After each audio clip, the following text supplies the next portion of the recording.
Fala, família da Natação Criativa! Estamos para mais um episódio de podcast pelo YouTube ou pelos canais de Spotify.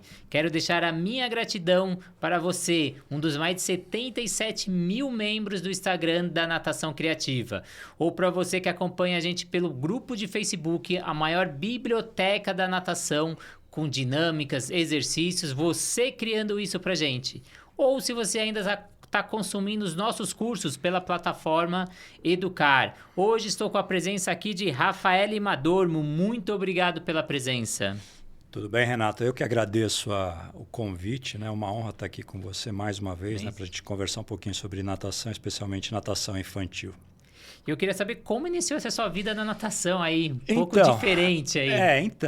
Eu comecei há mais de 30 anos atrás, né? Quando eu conheci a Sandra Rossi Madormo, que é minha esposa, já há 32 anos, estamos indo para 32 anos.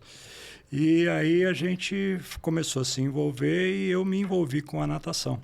Né? Desde daquela época, já ajudando ela quando era coordenadora, depois nós acabamos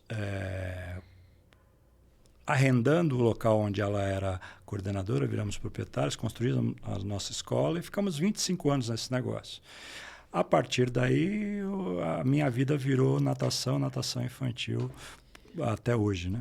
E hoje você roda o mundo aí, né? Conhecendo o mundo da natação lá fora, trazendo as tendências. Isso acabou acontecendo porque eu fui executivo por muitos anos. Só que num determinado momento a Sandra falou, vem me ajudar aqui porque a coisa está crescendo, eu não dou conta sozinha. Né? Então, na parte de gestão eu fui fazendo e a gente acabou conhecendo outros países, indo para os Estados Unidos, num primeiro momento para participar dos eventos lá, fomos para alguns mundiais, aí acabou se relacionando e hoje a gente viaja bastante para falar um pouco, para escutar um pouco, a gente faz parte de associações, então a natação acabou se tornando a minha vida. E recentemente você escreveu um texto, está até aqui com a gente, As Escolas de Natação em Tempo de Transformação, onde você mostra uma nova visão do século XXI para a natação. E está baseado na teoria Bunny. Você poderia detalhar o que é essa teoria? Sim, vamos lá. O Bunny, na realidade, ele é um acrônimo, né? Que seria brittle, que é frágil em inglês, aí ansioso, não linear e incompreensível. Ele veio meio que para substituir para alguns, outros para complementar o que já existia antes, que era a teoria VUCA, que foi desenvolvida pelo exército americano na década de 80. Então, o Jamais Casey, que é um antropólogo e futurista, ele achou que o VUCA já não atendia a realidade desse novo mundo, e ele trabalhou em cima desse novo conceito. Ele lançou isso acho que em 2018. Aí em 2020, durante a pandemia, ele lançou um artigo para mostrar como é que a gente tem que olhar o mundo, né? Porque, na realidade, essa teoria ela mostra que o mundo é um mundo frágil, né? Hoje tudo acontece de uma hora para outra. A própria pandemia mostrou isso. No momento está de um jeito, no dia seguinte você modificou tudo. Então, essa fragilidade gerou conceitualmente aquilo que as pessoas dizem, as doenças mentais, né? Então, por isso que é o ansioso. Nós vivemos num mundo ansioso hoje, né? Já era um mundo antes da pandemia, já vinha com isso, tanto que as doenças mentais são consideradas as doenças do século XXI, né? E em seguida a gente está falando do não linear, né? A questão do não linear significa que o mundo antigamente é um termo meio estranho, né? O mundo há um tempo atrás, você vai ficando idoso, você começa a falar essas coisas assim, mas tudo bem. O mundo era uma coisa assim muito mais 2 e 2 são 4, digamos assim. Nem sempre, mas as consequências eram mais previsíveis. Hoje não é exatamente isso, por isso que é a questão não linear, né? Aquilo que você faz não necessariamente vai dar os resultados esperados, né? E, por fim, essa coisa de você ser incompreensível significa que a gente está vivendo um mundo hoje que é um mundo em que a gente tem muito dado, a gente fala de algoritmo, a gente fala de um monte de coisa que a gente não sabe exatamente o que é, mas que a gente vive com eles. E a questão dos dados, né, hoje, você tem muita informação o tempo todo e é complexo você lidar com isso. Até a gente que, como gestor, quem é gestor de uma escola de natação, por exemplo, ele lá tem os seus programas que ele compra para poder gerir o seu negócio. E ele tem um monte de dados lá. E se não souber escolher esses dados, ele acaba se atrapalhando. Ou seja, os dados acabam, se não forem bem escolhidos, analisados, eles acabam até atrapalhando. Então, o excesso de informação, que é uma realidade do mundo hoje, acaba sendo um problema que acaba tornando o mundo até um pouco mais incompreensível, o que é um paradoxo, né? Você tem muita informação, mas, ao mesmo tempo, ela acaba te gerando mais problemas. Que antes, na era da informação, quem tinha essa informação era quem tinha o poder. Hoje é quem utiliza essa informação. Então, você Exatamente. Quem sabe utilizar, quem utilizar. sabe escolher os KPIs, aí, os indicadores corretos, né? Porque não adianta você ter 3.000 indicadores se eles vão acabar te atrapalhando nas decisões. Ou consumindo seu tempo de dia. Exatamente. O atrapalhar está nesse sentido, sentido, porque você precisa ser muito objetivo no que você faz, né? E você falou do mundo de antigamente, vamos falar do mundo de hoje, né? Esse novo século que a gente precisa de mudanças rápidas e eficientes. Exato. A tecnologia vem com força propulsora para essas mudanças. E como você enxerga isso no setor aquático? No treinamento, a gente vê muito a tecnologia sendo usada. Mas e na formação ali da natação? Então, a gente tem que entender um pouco como é que é o nosso setor, né? Falando aqui do Brasil e também no mundo, né? A gente acompanha e não é tão diferente assim. Nós somos um setor em que as empresas são longevas. Tem 10, 15, 20, 25, 30, 35, 40 e já tem escola no Brasil chegando a 50 anos. De famílias tradicionais. Então, em função desse sucesso, que é muito interessante, às vezes fica difícil você modificar o que você faz, assumir novos comportamentos. Então, nosso setor ele é muito tradicional. E isso é um complicador. Ele é bom por um lado, mas ele pode ser muito complicador e por isso que a gente acaba não adotando tecnologias, a gente tem um pouco mais de dificuldade, nós estamos alguns passos atrás, mesmo com relação ao fitness. Se Sim. você comparar o fitness, eu estou falando mais especificamente de escolas de natação agora, na sua gestão elas ainda têm que evoluir, só que vão ter que acelerar isso bastante, porque o mundo está muito rápido. O que a gente tinha tempo no passado, aí, não vamos falar antigamente, no passado a gente tinha algum tempo, agora esse tempo diminuiu assim exponencialmente. E os estudos mostram que não tiver na palma da sua mão no celular nos próximos 5 anos vai morrer. E a gente vê a corrida, a musculação, a ginástica, como você disse, trazendo essa tecnologia para a borda da piscina. Eu fui um dos criadores de um aplicativo de natação, a Swim Track, e a gente tem uma barreira de entrada aí. E queria que você visse quem é essa barreira de entrada. É o coordenador, é o professor? Porque o professor adora ficar nas redes sociais, ele usa o celular, mas para o trabalho você vê que ele tem aquela resistência ali. Então, eu acho que a tecnologia ela tem que ser suporte para tudo. No caso específico da natação, e a gente vai falar de borda de piscina, eu acho que ela tem que estar presente, sem substituir a relação humana, porque isso, né, nesse mundo que a gente vive hoje, tem um paradoxo muito interessante, que é quanto mais tecnológico for o ser humano, mais ele vai necessitar do contato humano, da relação humana, né? E isso nós oferecemos. Nós somos um centro de relações humanas. Porém, o que você me perguntou com relação à adoção disso no dia a dia pelos professores, nas aulas, eu acho que tem pouco a ver com aquela coisa de você ter medo do novo, ter medo de adotar coisas, ter medo ou, às vezes, algum sentido de, poxa, eu não vou me dedicar a isso, aí o próprio dono, proprietário, coordenador também não se interessa. Está dando certo desse jeito, para que eu vou mudar? Só que hoje em dia não tem mais essa. As respostas que a gente dá hoje não podem ser as mesmas, porque as perguntas mudaram, né? Então, se as perguntas mudaram, eu tenho que ter novas respostas. E a tecnologia é uma parte dessas respostas. E falando da tecnologia, falando do professor, nessa transformação e nesse contato humano e ainda da técnica que a gente tem que aplicar nas aulas. E essas formações online para professores, o que você vê esse novo mundo? Eu acho que a educação física, ela é basicamente relação humana, ela é basicamente contato. Por ser isso, é muito difícil você jogar isso tudo para a internet, né? O híbrido eu até aceito, desde que haja muita prática, né? Em algumas matérias mais específicas, ok. Mas eu não consigo ver que os cursos online possam substituir e não sei até que ponto eles estão sendo benéficos, porque a gente sabe que o aproveitamento é diferente, a gente sabe que a relação é diferente e, no meu modo de entender, a sala de aula para um professor de educação, para um professor ou um graduando em educação física, é um momento de interação, é um momento de treinamento, inclusive para as relações que ele vai ter no seu trabalho, né? Então, quanto mais eu tiro isso, pior fica a formação desse profissional. E falando de atualmente de novo, que agora a gente vive a era da experiência, o cliente quer uma experiência nova, uma experiência individual.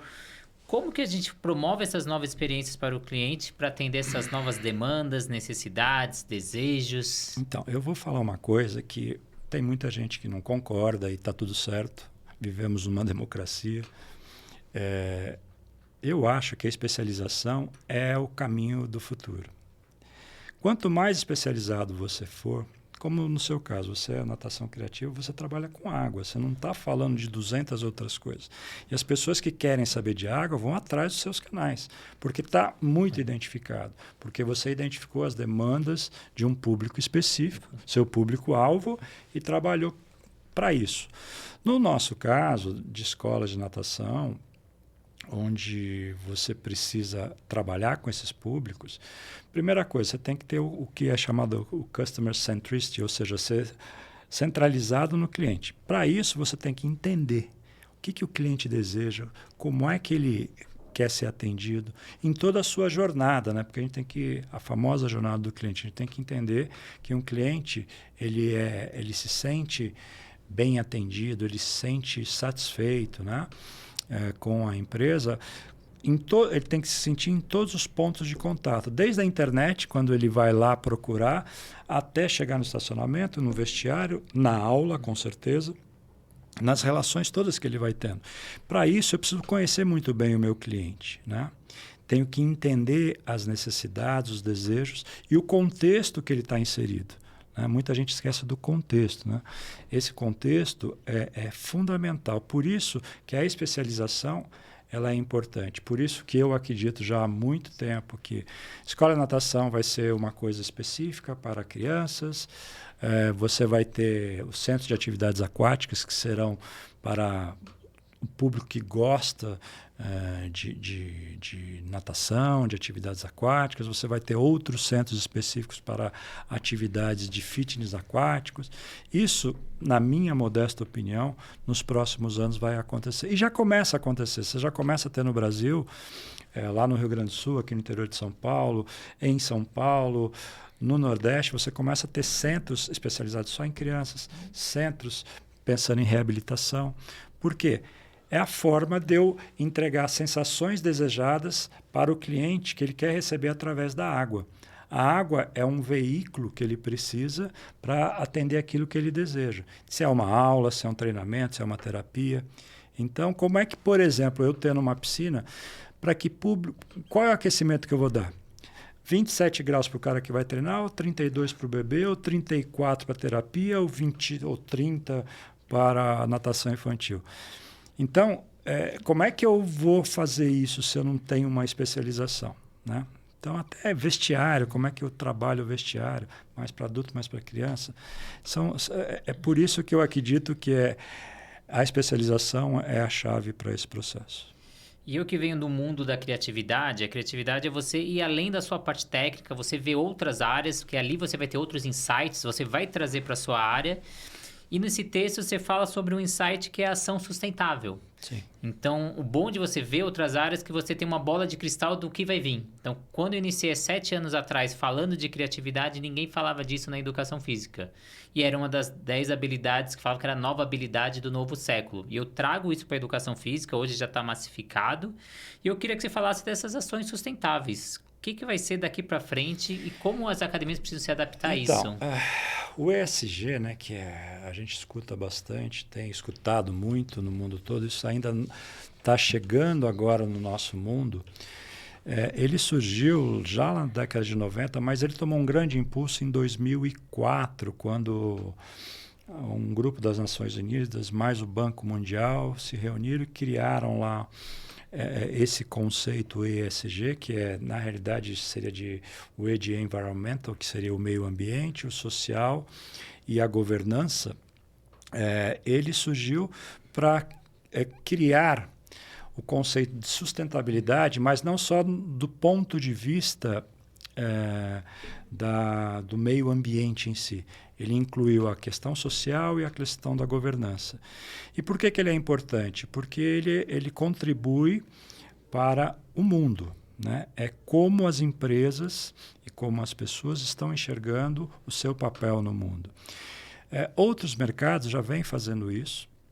Isso cresceu muito nos últimos anos e no nosso segmento isso vai ser realidade. E é gozado que as pessoas acham que isso é uma coisa muito distante. Não é. Muitas escolas já fazem até algumas ações. O que ela precisa é se organizar para isso.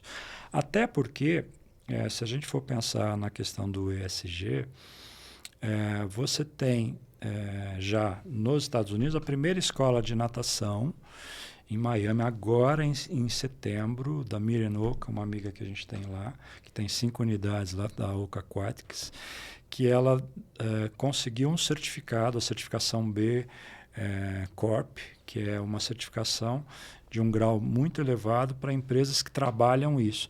E como é que a gente trabalha isso? Vamos trazer isso para o ponto de vista do dia a dia. Poxa, do ponto de vista do meio ambiente, a gente tem que se preocupar com a qualidade da água, a preservação da água, o reuso, né? Nós somos grandes consumidores, né? Nos chuveiros se gasta muita água, né? Isso até tem um outro lado bom para a gente, porque para quem gerencia o negócio, que você está economizando.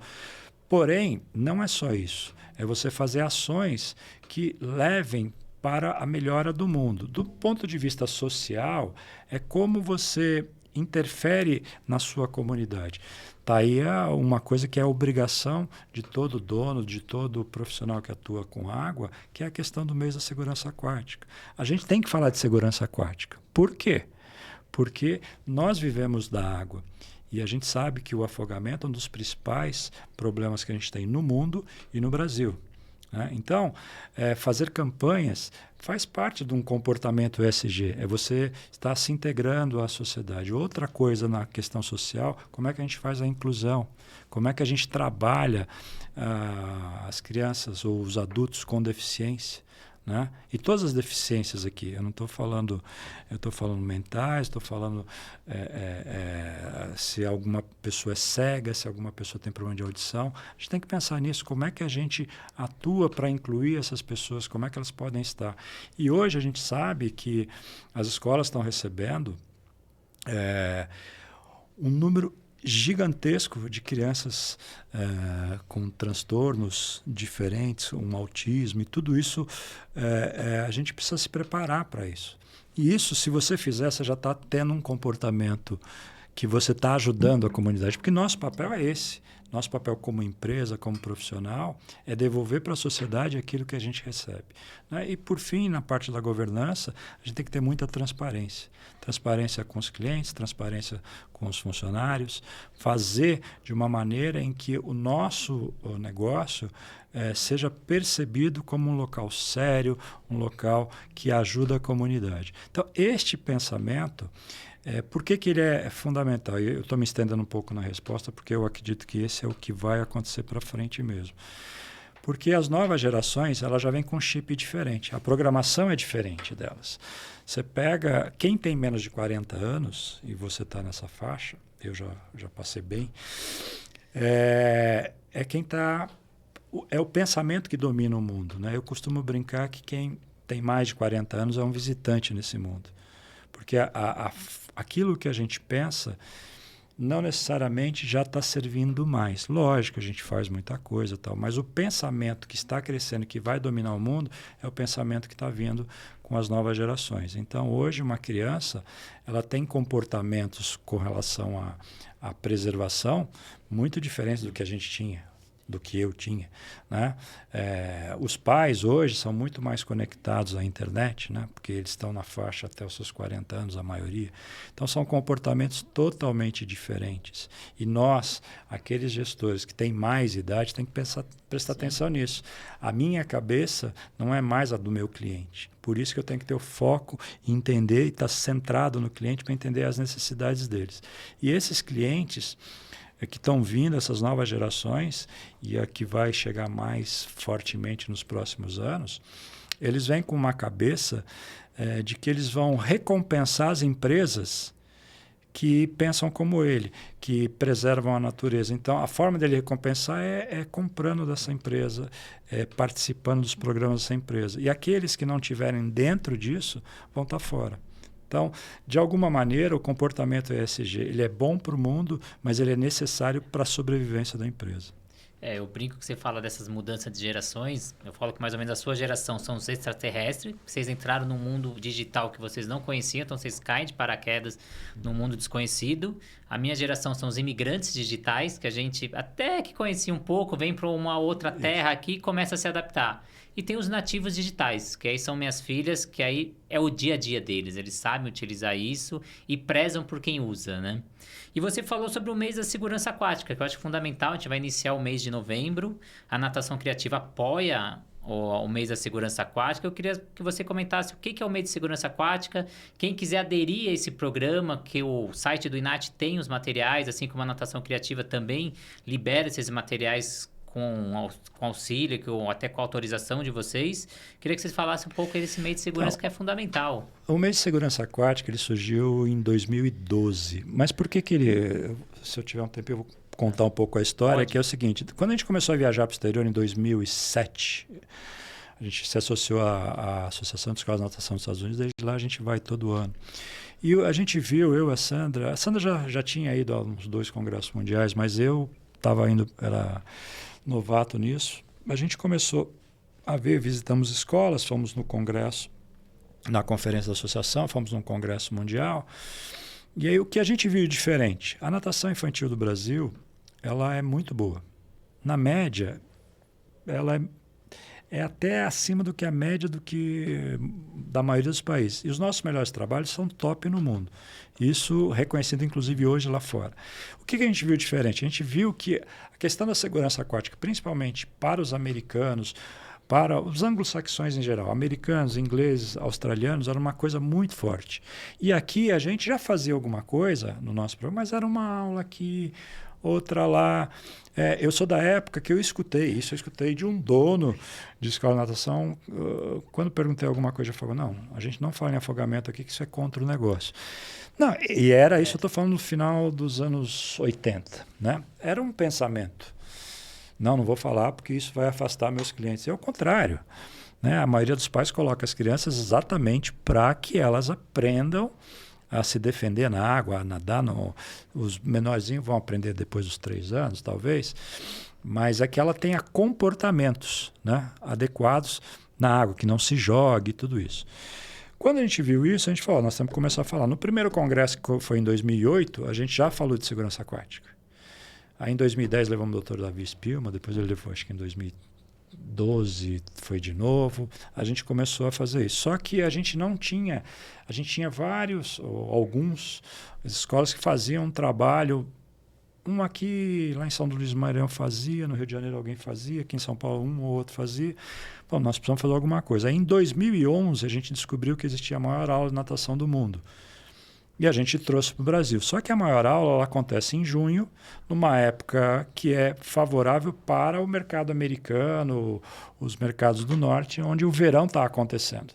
É as vésperas do verão. Aí a gente meio que entender o processo. Eu já sabia que existia esse mês, já estava estudando isso. Aí fui conversar, a gente tem um parceiro que é Stop Drowning Now, que é americana, que na época era a Safer Tree.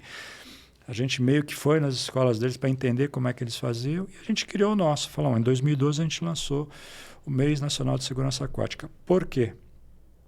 Porque é um movimento que pretende reunir todo mundo que trabalha com água para falar um mês inteiro sobre segurança aquática.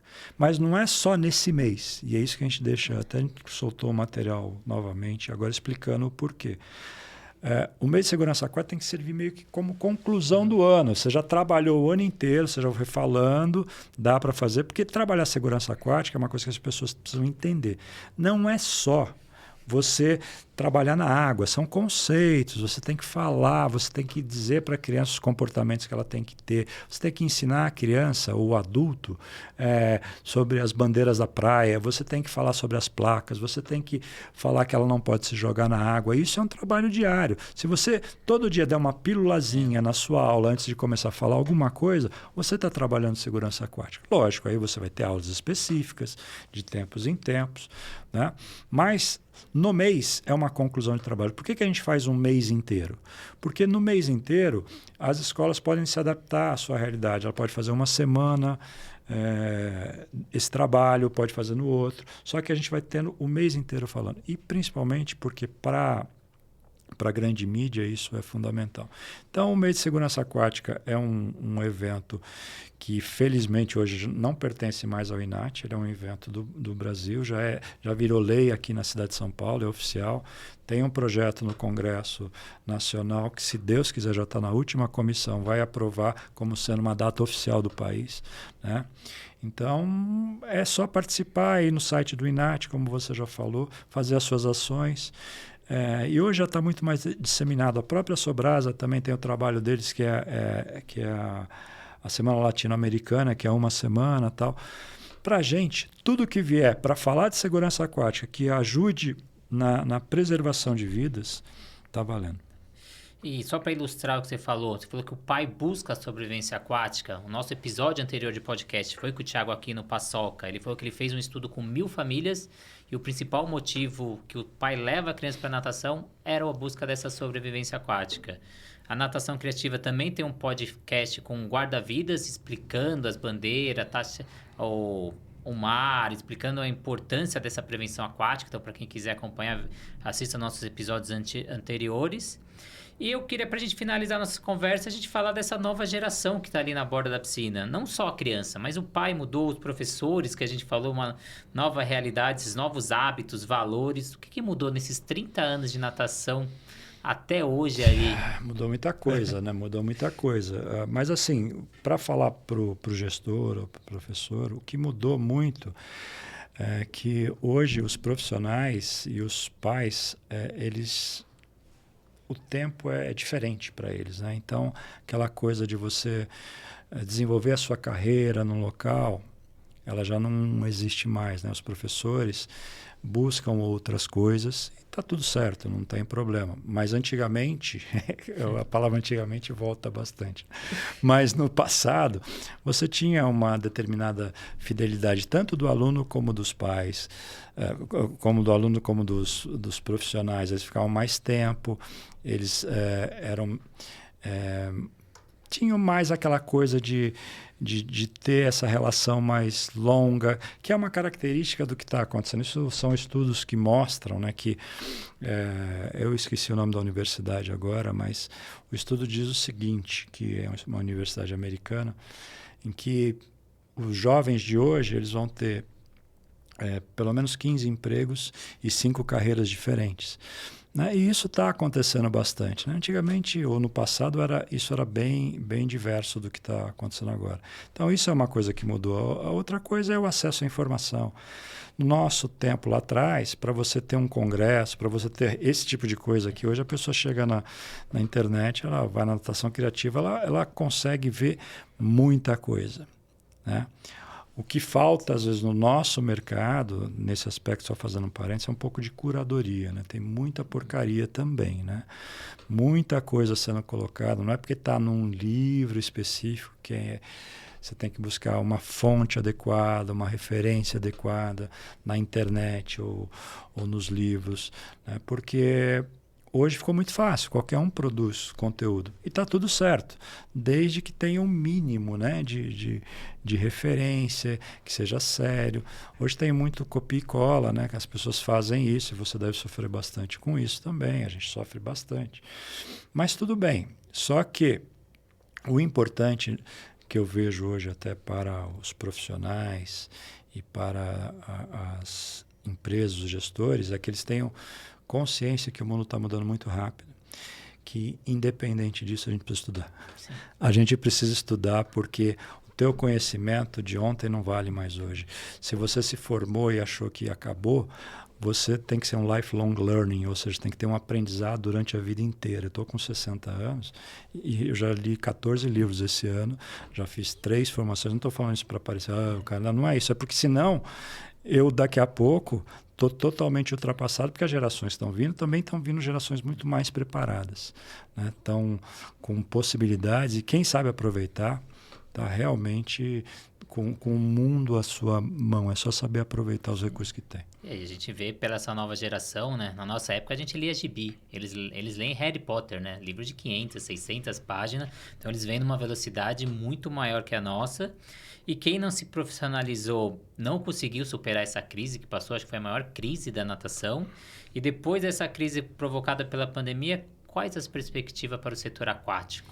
Então, eu acredito que mesmo com todo esse desastre que foi para o mundo e aqui no Brasil, tal, o setor aquático,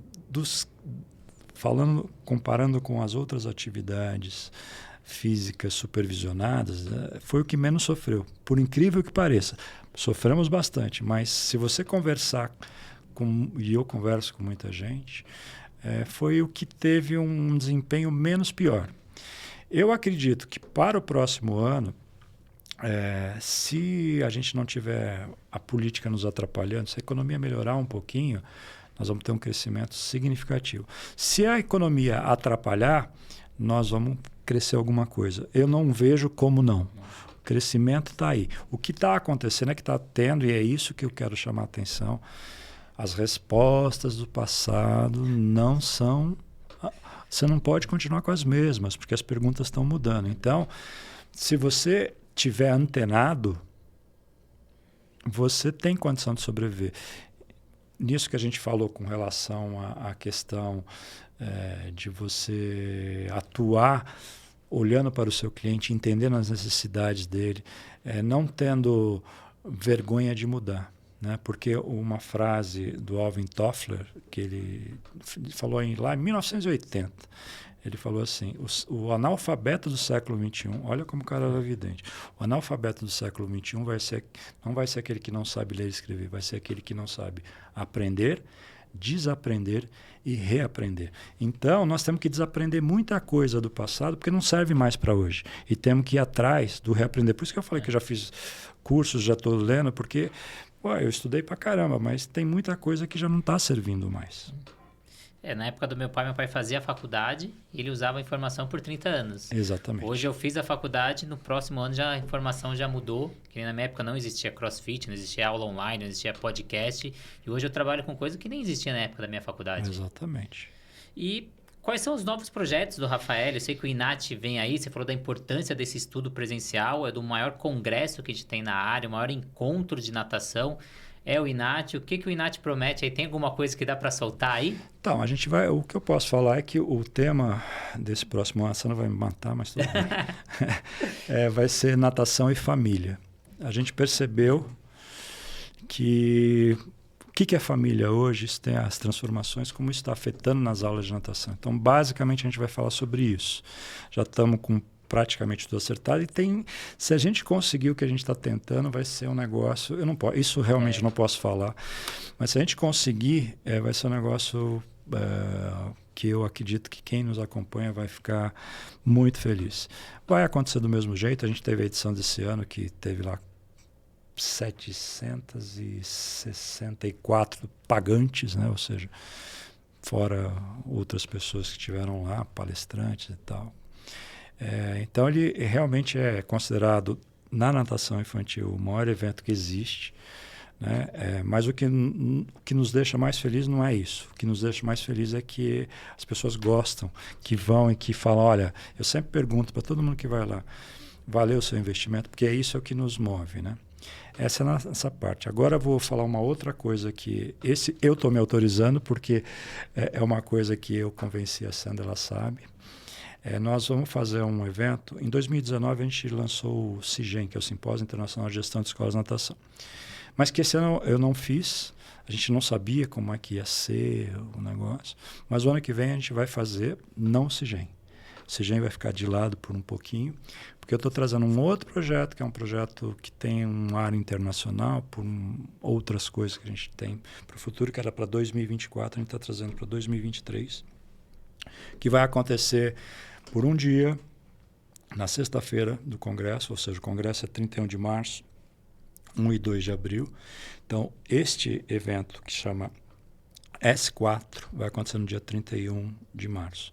É um evento de um dia inteiro para os gestores. Por que S4? Que é Swim School Strategic Summit. Ou seja, nós estamos trazendo um evento que pretende só falar de estratégia para esse mercado. Por quê? Porque esse infelizmente, ainda a consciência da questão estratégica no nosso mercado ela é muito tênue, ela é muito fraca, né? Então a gente está trazendo este evento para falar sobre isso. São assuntos muito interessantes para esse processo. Então esse é o que a gente vai fazer e as campanhas de segurança aquática e tal. Eu acho que o sucesso não são essas 700 pessoas ou mais de 700 pessoas, mas é a recompra, né? E o INAT tem uma recompra, o pessoal já se programa para vir, para viajar. Eu, por exemplo, dia 30 de março eu tenho aula na pós-graduação da FMU, vou dar aula lá e já vou ver um jeito de mudar isso, né? Porque agora que eu fiquei sabendo que bateu com a minha agenda aqui, mas todo mundo quer 31. estar no INAT. Não, se for 31 você não está. Se for 30, tudo bem. Mas estarei presente, vou dar um jeito para estar presente. Então, queria agradecer muito a sua presença, Rafael. Muito obrigado. A gente se vê lá no INAT e se vê nesses projetos, Segurança Aquática e outros projetos que a gente tem essa parceria aí. Muito obrigado pela presença. Não, eu agradeço o espaço. Eu acho muito legal o que você está fazendo aí, porque, de alguma maneira, é uma profissionalização do nosso segmento que precisa. E é a informação que muda, né? Exatamente. Então, muito obrigado e até a próxima. Abraço.